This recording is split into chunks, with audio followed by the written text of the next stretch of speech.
the earth as their eyes gloat, it says, over Zion. And isn't that what we hear today?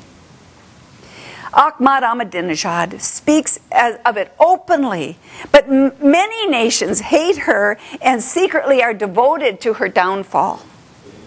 The core, we know the core of their hatred, even if they don't acknowledge it, is the fact that those are God's chosen people. And Satan is the instigator behind it all. He is the one.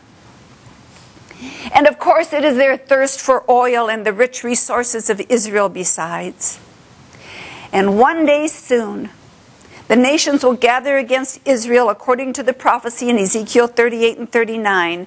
And there we find the actual nations listed. I don't have time to go through the ancient name compared to the modern one, but I will give you them in the modern translation. Magog is, I will tell you, is Russia, and her allies are Iraq and Iran and Ethiopia and Libya and North American Arab nations such as Algeria, Tunisia, and Morocco. All Muslim and all hate the Jews. And then Germany is listed along with Turkey or Armenia, another Islamic country. Sheba and Dedan in verse 13 would be Yemen and Oman. The merchants of Tarshish, I think that's in chapter 39 actually, are reference England. That's England. The merchants of Tarshish are England, and those nations that have been colonized out of England, such as the United States and Canada, and they will stand by, it says, and voice their shallow objections. And can't you just hear that?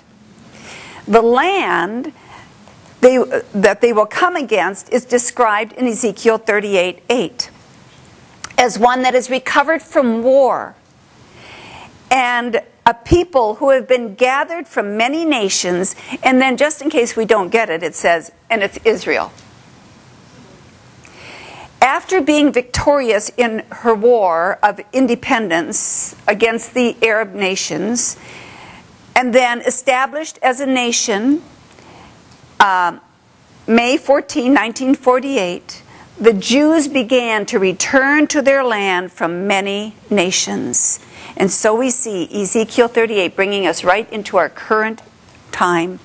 The nations are listed, the land they wish to conquer is listed, and this great massive army that comes against as a cloud is on the near horizon.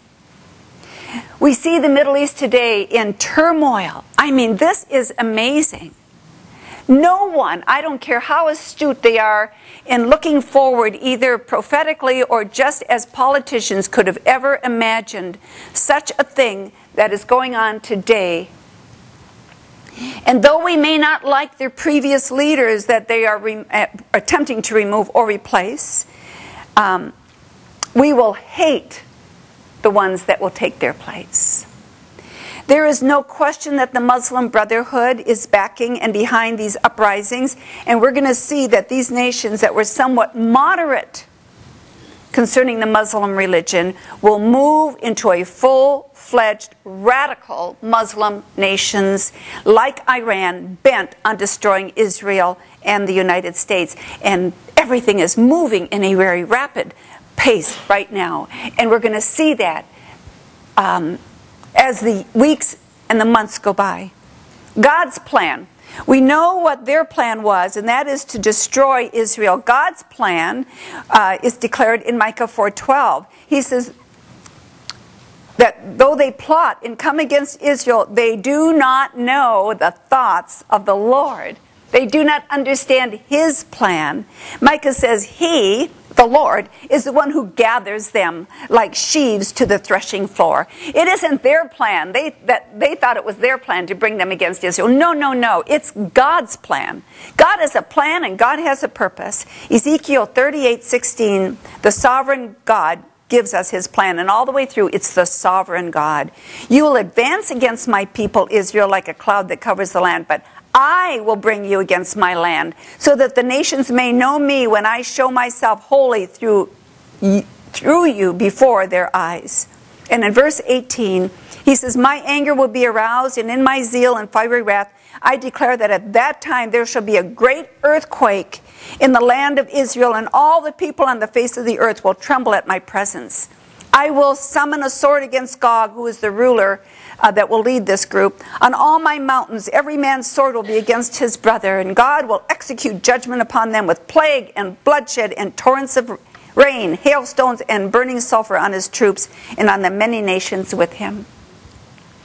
Ezekiel 39, God speaks of sending fire back upon Magog, the land of Russia, and those that dwell in the coastlands, and he will destroy all the nations that come against Israel.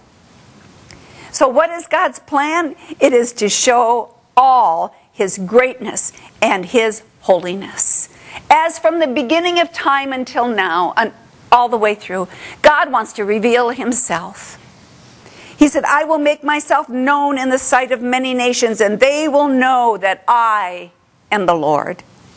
The war of Ezekiel 38 will usher in the beginning of a huge revival in the world that will continue on into the 7 years of tribulation. As we see the 144,000 that would be brought forth and the 3 witnesses. An amazing revival to the Jew. We understand today that Islam is the fastest growing religion in the world. I wish I had all of those statistics for you to tell you in just about 20 years they will own us here. They will have control. The question is, will this battle remove the Islamic threat to the world? And I don't know. But the Bible prophesies of a coming one world government. If, and I say if, the Islamic threat is not removed, then I believe that the one world government will be headed by an Islamic Antichrist. If the Islamic presence in the retaliation that God brings forth is removed, then that would leave this huge vacuum over which who knows who will step in and up and take command. When will this battle take place? Ezekiel 38:39. Most Bible scholars believe that it is the next event in the prophetic picture, unless that is, the rapture of the believers does not happen first. I believe, as so many do, that this will happen just prior to the 7-year tribulation time. We are so close. I believe the nations, they're aligned. They are poised. They are close. I am sure they're even plotting now to strike out at Israel. And certainly the United States doesn't favor Israel as it once did. It even appears that our present administration is embracing the Muslim Brotherhood. Time is close at hand. God is calling his people to come to him, declaring his judgment for the ungodly and his plan for the ages, his promised kingdom and his promised deliverance. And next, Micah gives to us the promised Messiah. As we look at chapter 5, verses 1 and 2, he gives us first his identity. He is the smitten one. Micah calls for a marshaling of troops, for a siege is laid against us, he says. They will strike Israel's ruler on the cheek with a rod.